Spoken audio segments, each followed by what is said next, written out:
Well, good morning, everyone. Thanks for joining us today. My name is Greg Mengarelli, Mayor of the City of Prescott, and we have a great announcement today regarding Arizona Eco Development. Before we get started, I want to make some introductions. We have some council members with us today. Mayor Pro Tem Billy Orr is here, Councilman Steve Sischka, Councilmember Kathy Rusing. We have Councilwoman Alexa Scholl and Councilman Phil Good. So thank you for being here. We have some staff members and a few community members. The Prescott Downtown Partnership and the Prescott Chamber of Commerce are represented with Sherry and MJ. So thanks for being here today. So we've been at work with Arizona Eco Development. We've had 3 different executive sessions on the topic of Arizona Eco Development and the ongoing negotiations. I can tell you that this council is very motivated to get a deal put together. I can tell you that every council member has worked very hard, has come up with some great ideas, and has contributed to what you're going to see today in this deal. So I'm grateful for the collaboration and teamwork on our council and appreciate you all and what you've done to help get us to this point. This has been about 2 years, just short of 2 years that we've been at this, which is pretty amazing. I never thought that we would still be sitting here working on this. But I'm grateful for the persistence of the applicant, of the council, and of our stakeholders that have worked very hard and not given up. I know there's times we've thrown our hands up in the air and thought, is this ever going to happen? But I'm grateful for the persistence of everyone that's been a part of this. And I would tell you that this is a win-win-win deal. Not everybody is getting everything they want here, but I truly believe that the applicant feels really good about this deal. I know the city, the council, we feel very good about the deal, and our stakeholders feel very good about what we have in this current deal. And so it truly is a win-win-win. I think in any good deal, you're going to walk away not getting everything you wanted, and that's just the nature of putting together a deal. I want to thank the applicant, Stuart Swanson and Jason Giese, who's worked for Stuart on this. They have been very generous. You're going to see when we look at this deal, very, very generous. And I'm grateful to Stuart Swanson and to Jason Giese for their generosity and all the work that they've put into this, willing to stick with us and be patient and persevere through this. So thank you to those gentlemen for all the work that they've put into this. Of course, I want to thank the council again just for all your hard work. And then I want to thank the stakeholders. We've had some tremendous partners in our community that have worked very hard on this. And namely, Save the Dells has been a very important part of getting this deal together. I can tell you that I'm not sure that we would have the number of acres around the Point of Rocks without the help of Save the Dells. And so I want to thank Amber Fields and her whole team for all that they've done, and again, working with us through this whole process. They've done a tremendous job of influencing the deal, and I want to say thank you to all of our stakeholders, including Save the Dells. I would say today that while we're not crossing the finish line today, I think we can see it. Finally, we've got a way forward and a path to move forward. So while we're not crossing the finish line today, I believe we can see it from where we're sitting.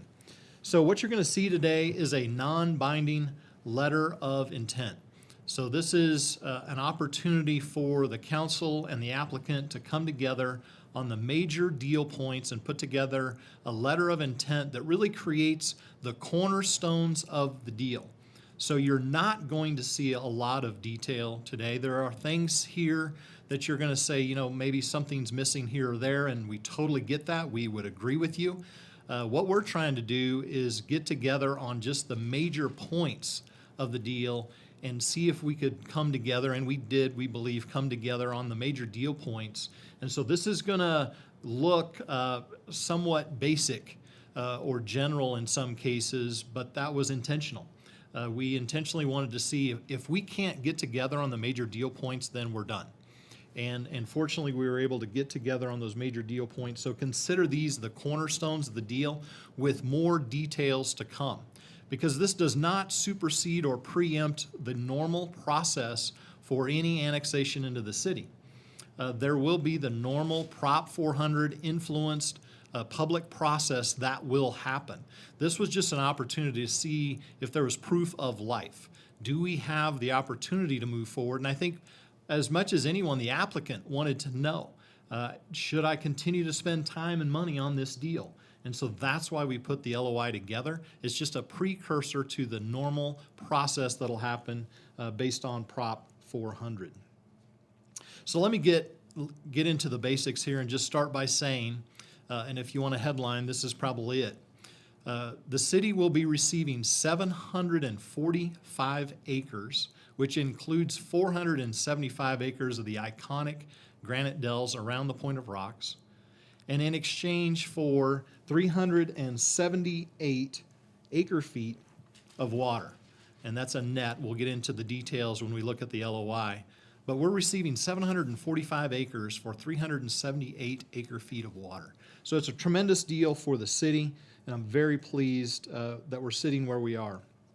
Keep in mind that the 475 acres in and around the Point of Rocks really creates an 1,100 acre contiguous municipally owned park, which is pretty unique.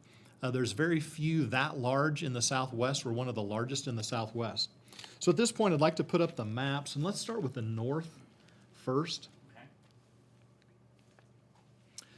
So the north annexation sometimes is much overlooked. In my opinion, it's equally as important as the south. What you see here on the north annexation is the pink color up there, the odd-shaped color. That's 270 acres that we will receive in this deal, deeded directly to the City of Prescott. That will be benefiting the airport, particularly for a buffer around the runway. And then the kind of light orange color there inside of that is 131 acres of land that we will do a friendly condemnation with the landowner, the applicant, to, can we see it okay? Yeah, I'm just trying to improve it a little bit. Okay. So that light orange would be a friendly condemnation. We'd work with the landowner, and we anticipate that about 95% of the cost of that property would be paid for by the FAA through a grant process.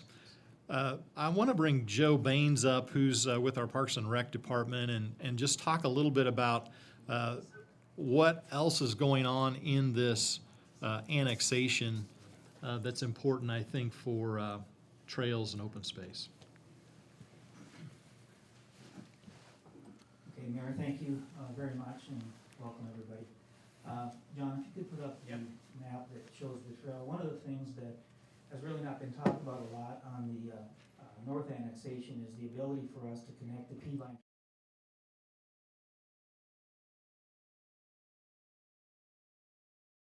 easements that will be part of the deal with Arizona Eco. There are some state trust lands involved in that we'll have to go through the process with. In fact, we are in the process on those. But largely in effect, what it'll have is the ability for us to connect to Chino Valley. We're already connected through the Iron King to Prescott Valley, so this gives us the opportunity for people to have choices as far as alternative forms of transportation, commuting to or from Chino, to or from Prescott Valley. So it really hasn't been talked about a lot, but it's really been a goal that the city's had for a long, long time, since the late 90s when the original P-line was purchased. So we're really excited about this part of the opportunity, and that's just a small piece, but it's directly related to the north annexation. Thank you. Can you point out and give people an hour on that?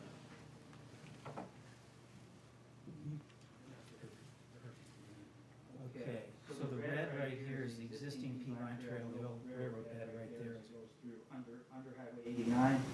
What we'll do through this easement is that blue line will connect, and then connect up to Chino Valley up in this area right here.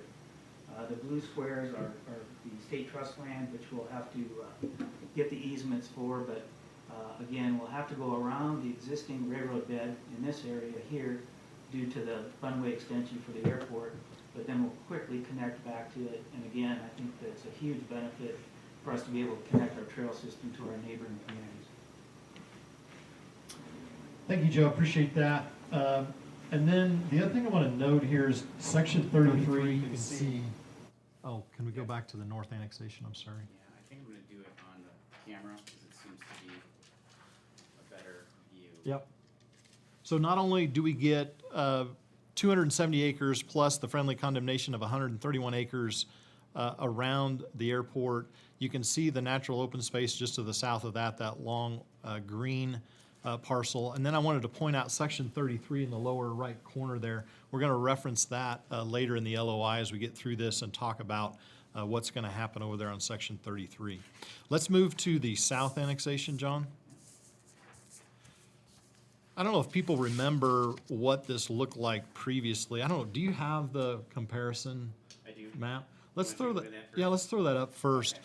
You know, we forget almost 2 years ago with an initial application what the applicant brought to us, but it was significant development in and around the Point of Rocks, which is on the left side that you can see there. So we've come a long way. Let's go to the current map now, John, and what we're talking about here is 475 acres of deeded land in and around the Point of Rocks. This is the gem of the Dells.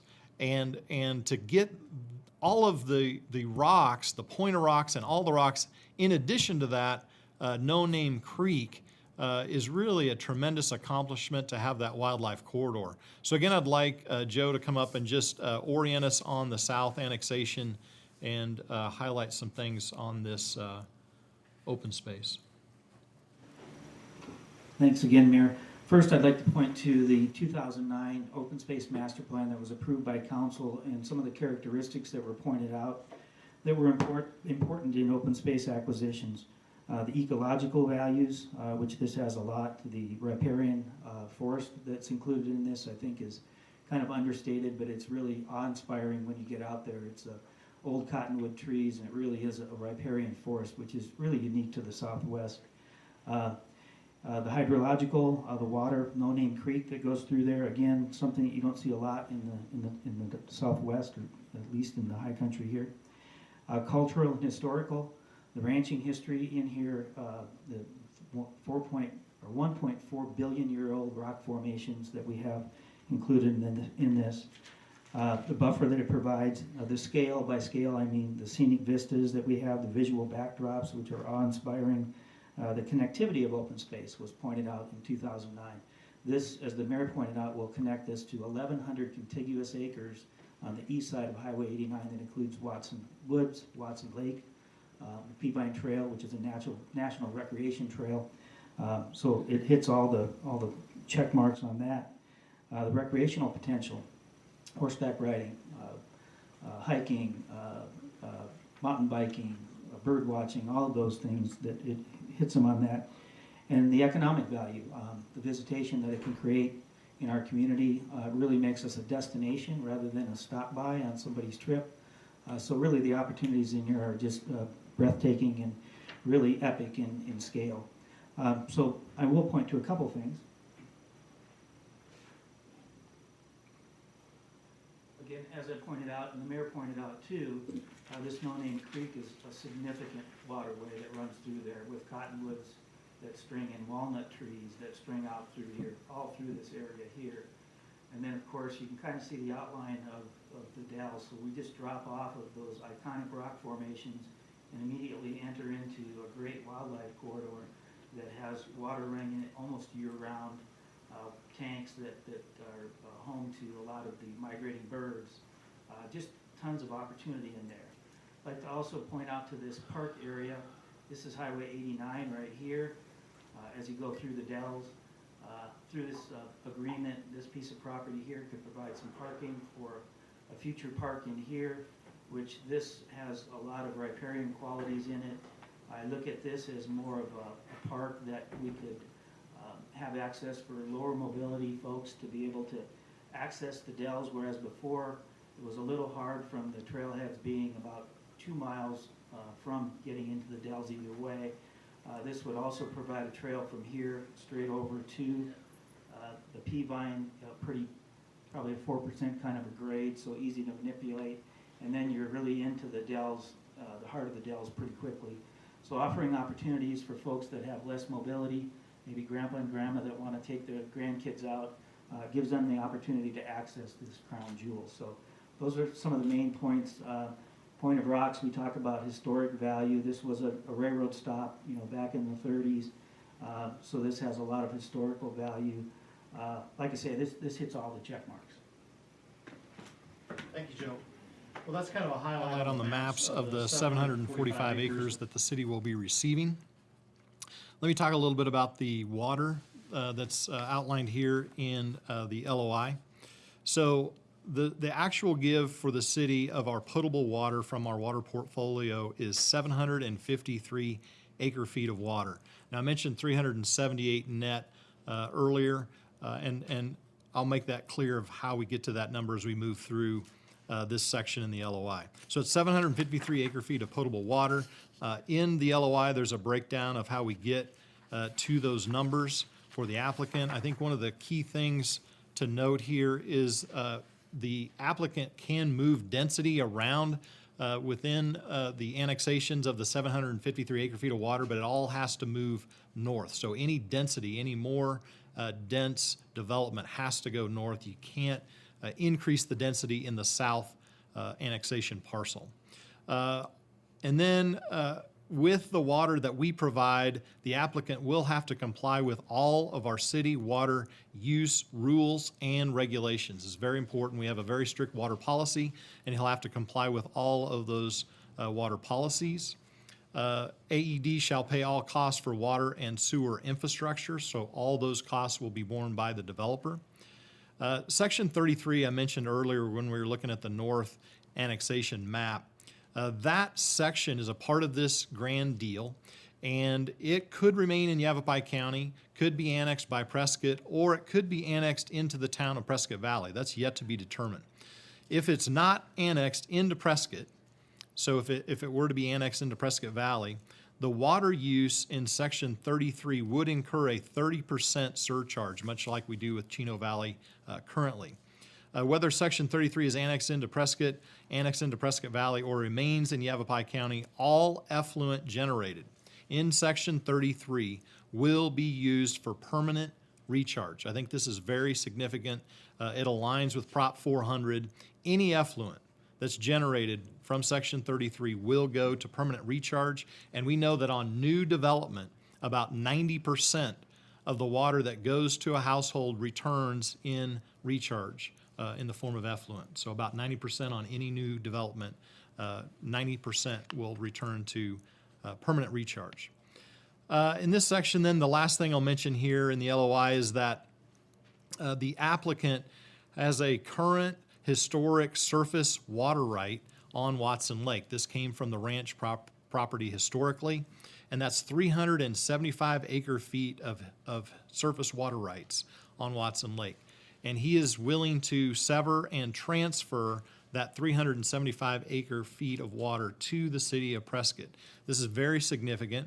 This gives us the opportunity to use that water for recreation or for recharge on Watson Lake, and it amounts to about 2 feet of surface water there on Watson Lake. So very significant give by the applicant again, which gets us back to that 370 acre feet net that the city is giving in this deal. In terms of roads and access, this section, I'll just highlight that there is a Granite Creek crossing that extends the Fippen Trail from the Fippen Roundabout, the Fippen Trail Road, over to the east, over Granite Creek to connect to the Dells Ranch Road. That crossing will be paid for by impact fees for those developments around this road. So that will cross Granite Creek in that section there. And then there is a resort proposed. The resort location is on parcels K and L, which you can see here on the map just to the east of the Peavine Trail. Those two parcels will be where a high-end eco resort will be located. And so we think that's a real benefit to the city because of the TPT generated and the bed tax from that resort. Some portion of that bed tax will go to help maintain this municipal park here in the Granite Dells. The other thing notable is an at-grade crossing over and across the Peavine Trail. So let me just say that nearly 2 years ago, when this was initially proposed, there were up to 5 different trail crossings that we were looking at, which was not very exciting for our council, and we did not like that. So at this point, there's only one proposed. I've talked to Joe Baines a little bit about this. That crossing will go between parcels H and K there and cross the Peavine Trail. But we're hopeful, and I know this council desires that it's a separated crossing, so that in my view, because of the topo in that area, the vehicles could go under the trail and there could be a bridge for the trail, and that's kind of our desire. We'll see what fleshes out in the details as we move forward, but we would really like a separated grade crossing there across the Peavine Trail. Mr. Mayor, can I interrupt you? Your mic is fading apparently. Okay. Can we just move you over to the podium? That'd be Sure. the easiest thing. Oh, okay. Yeah. That'd be great. Thank you. My mic is fading. Yeah, the batteries are dying, Okay. apparently. Well, that was really everything in terms of the LOI that I was going to highlight. There's more details in there, but they're pretty straightforward. I think at this point, we'll allow council members to make a few comments, and then after council members, we'll go to questions from the media. So let's bring up Mayor Pro Tem. Would you like to say a few things? Sure.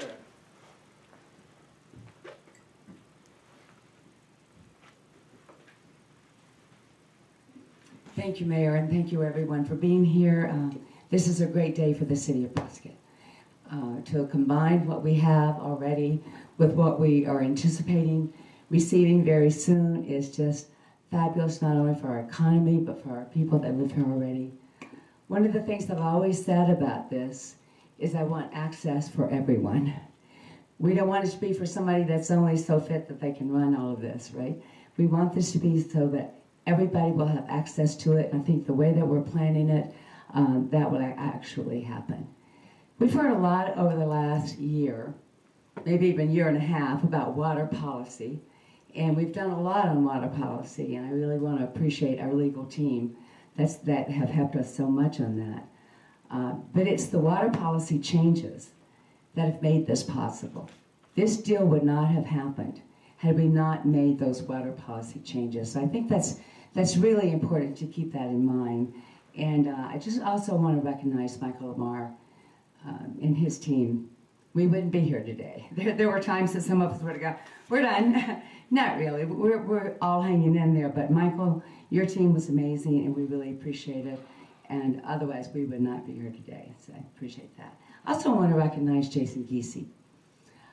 Jason, you saw where we started, and you saw where we are now. So it's a pretty amazing feat that he has come over this far. I'd like to finish one really quick story about Elizabeth Ruffner. So Michael, Joe Baines, and I were going to meet with Elizabeth Ruffner. I don't remember exactly when that was, Joe, but it was before her health began to fail her. And we went to her house with the map. It looked very similar to the map that we have today. And so we went and met with Elizabeth, but they came about 45 minutes late because they were making some quick changes to the map. And I had the opportunity to sit with Elizabeth for about 45 minutes and then watch her beam as Joe came in and Michael came in, and we shared the map with her because she was ecstatic that this was going to happen. You know, and Joe Baines has always been one of her favorite people. We all knew that. But I will tell you another person that she told me was also one of her favorite people, and that was Jason Giese. So she told me in that meeting, Jason will do the right thing on this. And you know what? We're all doing the right thing on this. So I just, Mayor, I appreciate this opportunity. And again, I want to thank the city. We are leaving an amazing legacy for decades and generations to come. So we just need to speed it up and get there, right, Mr. Shiska? Exactly. Thank you. Yeah, thank you.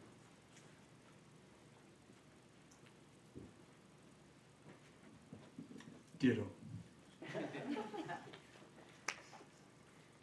You know, I've always said that you've got to be willing to give something up in order to get it, right, Council Member Orr, Councilwoman Orr?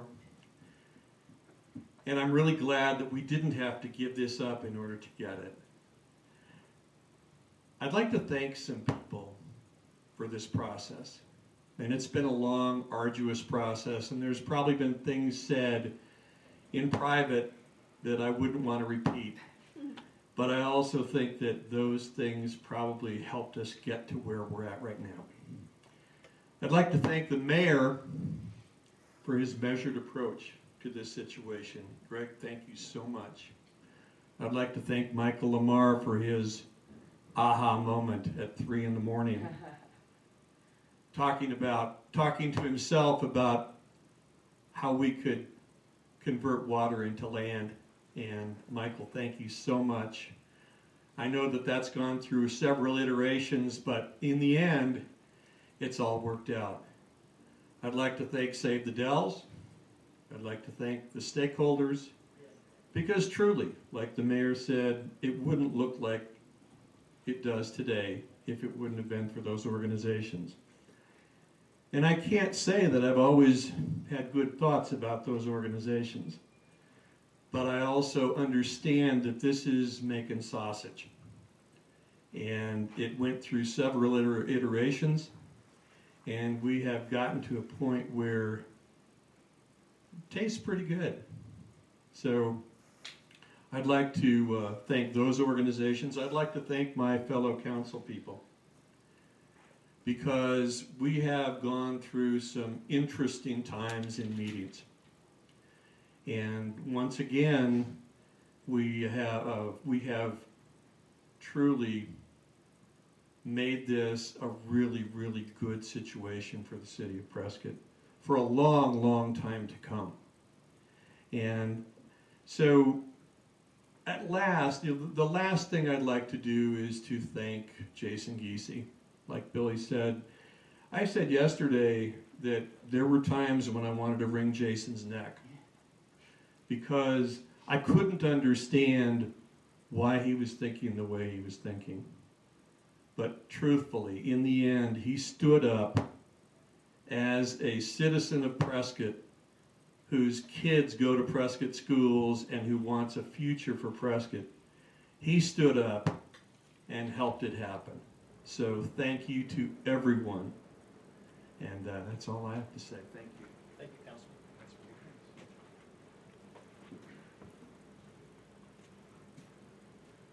Thank you, everyone. I'm City Councilman Phil Good.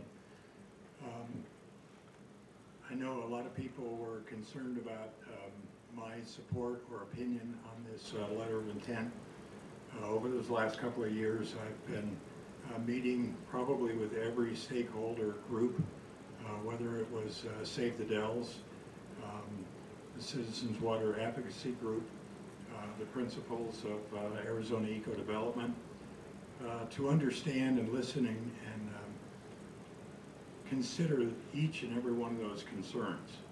So over those 2 years, we've seen a contraction and expansion of the expectation and asks and hopes from each one of those groups, and it had gotten to the point where I was really almost at the end of my rope to see if this would ever come together. But finally, I think we've reeled it back to a point that I think everyone who's involved here can see that we probably have the best that we can get from an agreement such as this. I've closely watched the development of water policy that everybody watching the deliberations of the council can certainly agree with. And we have to keep in mind that this is a letter of intent. Currently it's not binding, and we will have to have a developmental agreement that will have much more detail. So if you know anything about my position, I will be looking very closely at those details to make sure that they're properly drafted and they meet the expectations of this letter of intent. So it's not the end of the line, but like the mayor was saying, I think we can see the end of the line ahead. So sometimes we focus totally on the southern section with the Save the Dells and the primary view shed in the Point of Rocks, being able to assure the wildlife corridor, the No Name Creek, and some of the other access points to the public at large, I think is a major accomplishment. But we also have to consider the northern annexation as well, so that we can assure the future of our Prescott Regional Airport and its both expansion for economic activity around the airport services, and also the safety that will be involved in being able to handle larger, especially firefighting aircraft, etc., which is always a concern. So those details, again, are important and they have to be considered. So I know I've had some personal comments saying that we shouldn't even consider this, but you have to realize that this is private property rights.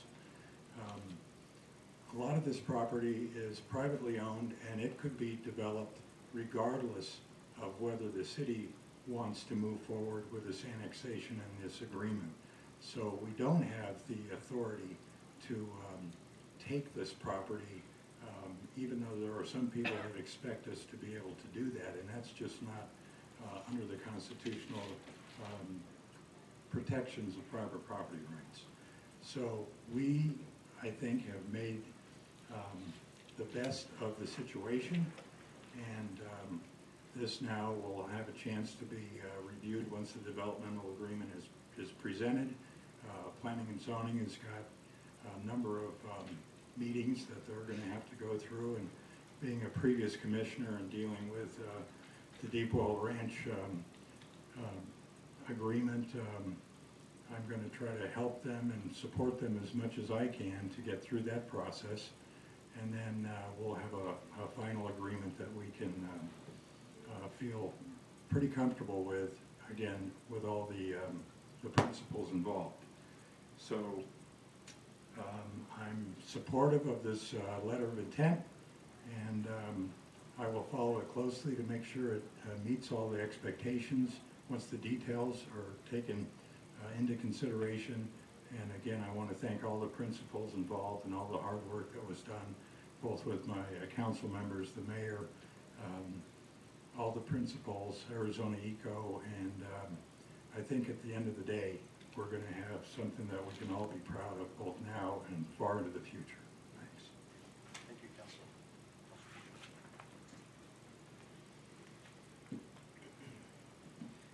Thank you, Mayor, for the opportunity to speak today. As others have said, this is a long time coming, and I think it's a really exciting time that we're here today. It's been quite the roller coaster of emotions the last few years. A lot of feelings of optimism, and then a lot of times of doubt. And so it's nice to be, finishing this roller coaster on a feeling of optimism that we're moving forward in the right direction. I think the mayor mentioned that I think is important to note, that this letter of intent is kind of untraditional in the sense of talking about annexation processes. And so I hope that the public takes this time to read this letter of intent and understand our major goals moving forward, AED's major goals moving forward, so that there's a feeling of transparency. I think that's been a concern of the community, is that we haven't been transparent in this process, and this is an extra level of transparency. So I hope that the community really takes the time to read this, understand it, ask questions, and really so we're all on the same page as we move forward into the next steps of annexation. I'm very optimistic now.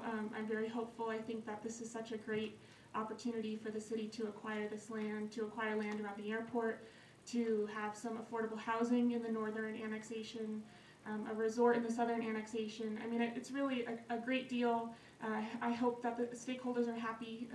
I'm sure they are. And so moving forward, I'm feeling very optimistic. So I think that kind of sums it up. Thank you. Councilmember Russo.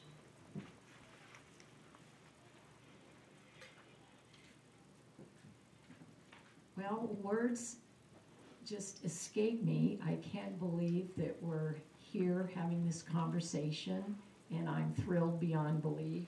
As you can see, I have my Save the Dells button on.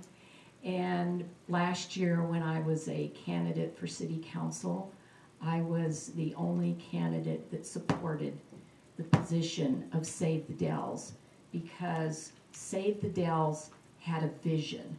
Today is about people who had a vision, and they had to work very hard to bring other people on the other side of the table around to embrace that vision for our community.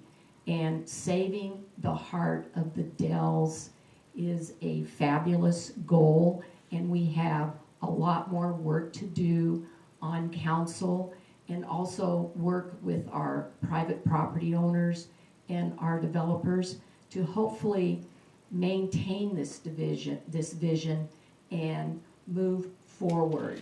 An annexation is actually a private property owner who comes to the city and agrees to modify his private property rights so that in exchange he can receive city services such as fire protection, police protection, roads, city water, city sewer, and have a quality development. So the private property owner actually comes to the city and agrees to negotiate with the city and will modify his private property rights.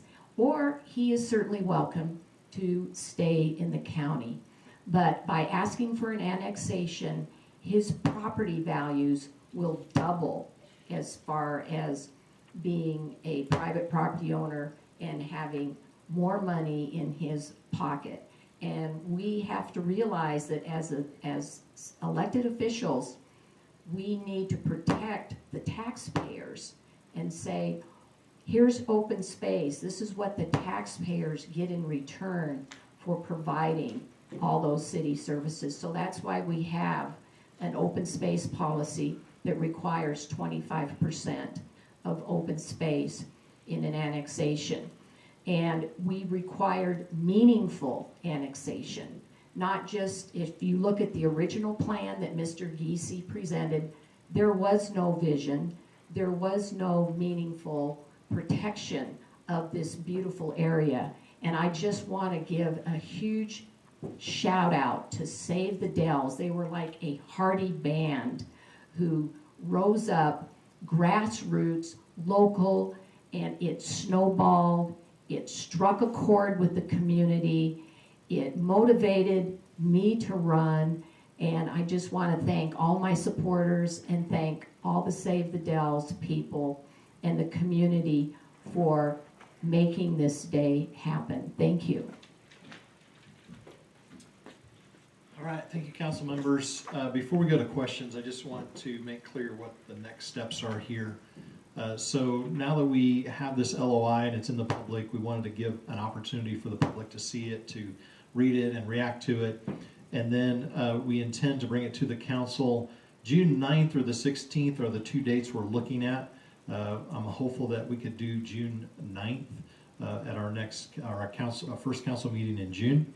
There will be a vote on the LOI at that point, and then if there are, I'm assuming the applicant will be watching to see if there's at least 6 votes for a proof of life to move forward, because we need a super majority when you get into the formal annexation process.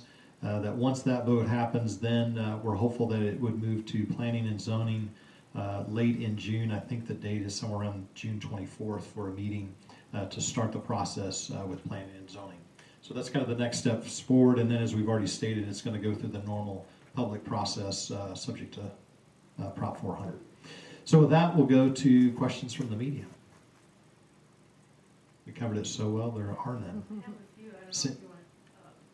Go ahead, and I'll just repeat the question. The first one was, you mentioned a couple times the friendly condemnation. Why a condemnation?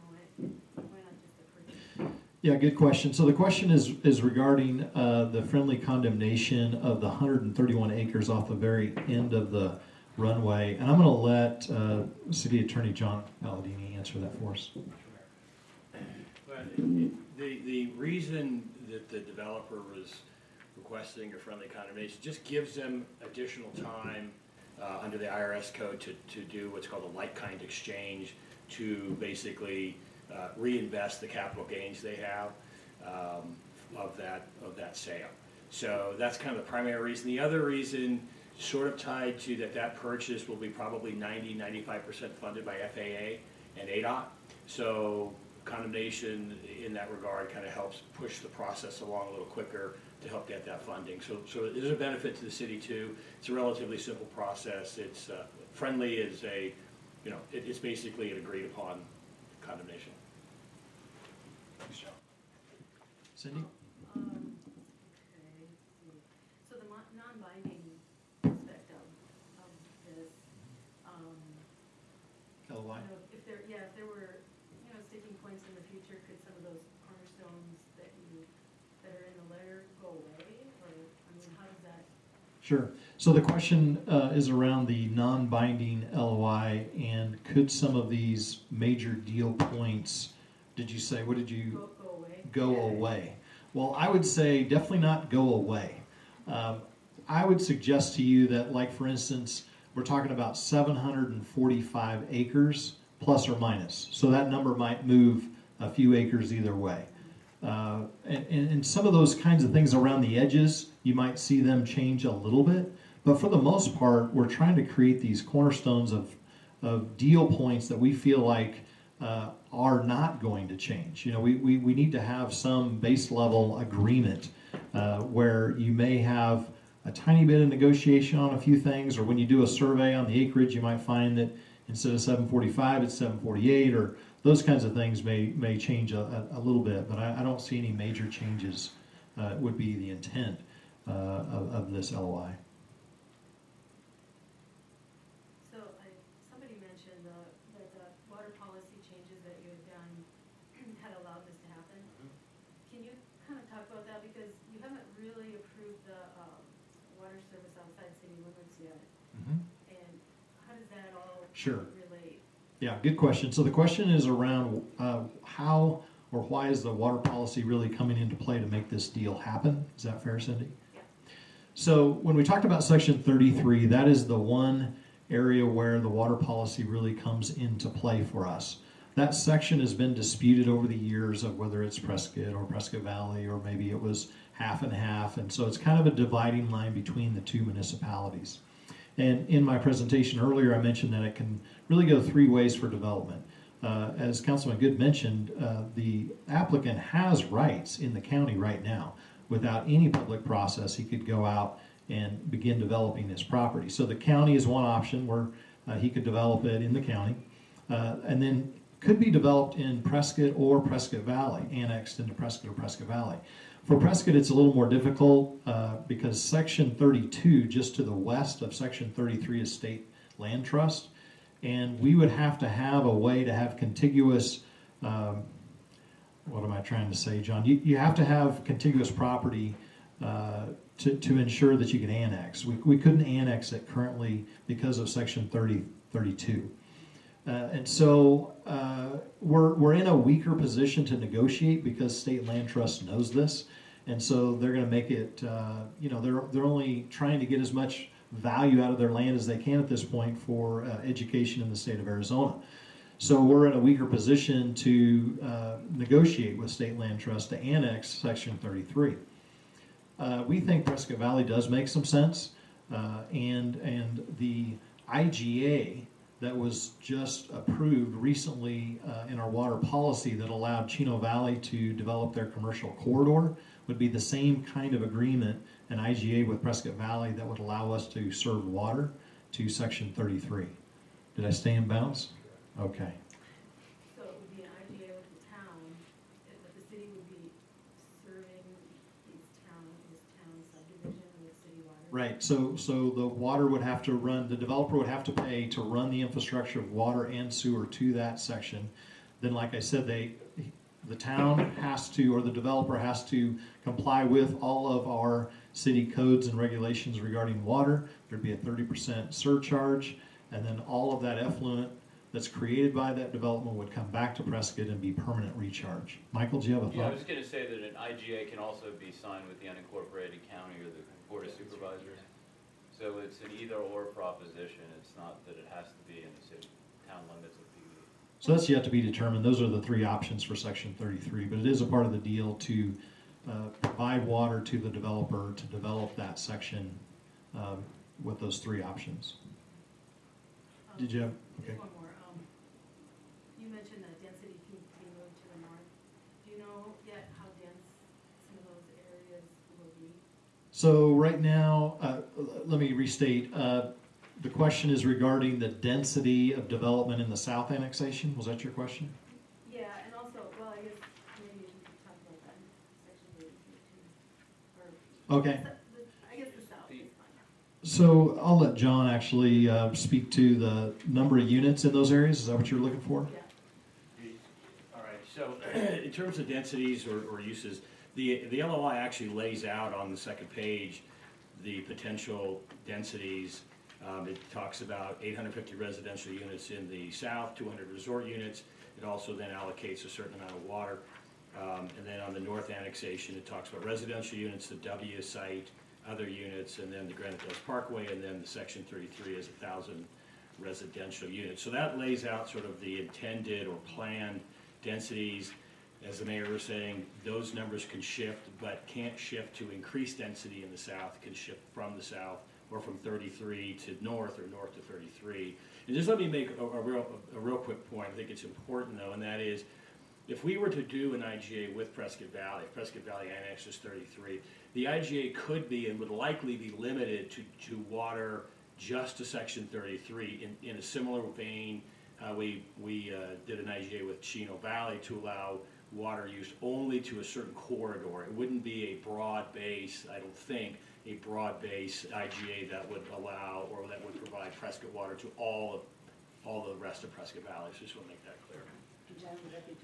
I think that's a good point, and I was going to mention that as well, that the IGA, every IGA we do can be very, very specific, like John mentioned with Chino Valley. In this case, likely it would be just that section, it would be a number of units, and it is only residential. And that's very, very important, is the council here anticipates, well, a part of this LOI is that it's 1,000 residential units on section 33 and not other areas. Anything else, Cindy? Bill? For consideration, you have more discussion next Tuesday, is that right? Another session? Right, so, yeah, thanks, good question. So the question is, to get to a council vote, is there another meeting? We'll have a study session on this. Probably if we do it on the 9th, we'll have a study session to give plenty of time earlier prior to a 3 o'clock voting session on the 9th. And thanks for asking that question because, we're kind of coming out of this coronavirus situation and meeting is opening up. We anticipate by the time we do this to have at least 3 venues that will be opened and with spacing for the public to attend in person. 2 of those obviously would be satellite locations. Every one of those locations would have the ability to comment, public comment in every one of those venues. And then furthermore, we're working on a solution whereby people can be watching the live stream and then call in on a queue and be able to read their public comment or give their public comment from home or wherever they might be. We want to be sensitive to the public that's not yet ready to maybe come out or not able to because of health conditions. So we'll create all kinds of access for that meeting, for the study session and public comment before the voting session. Thank you. Anything else? No? Okay. Well, thanks so much for coming. Have a great Memorial Day weekend. Good job, Mayor.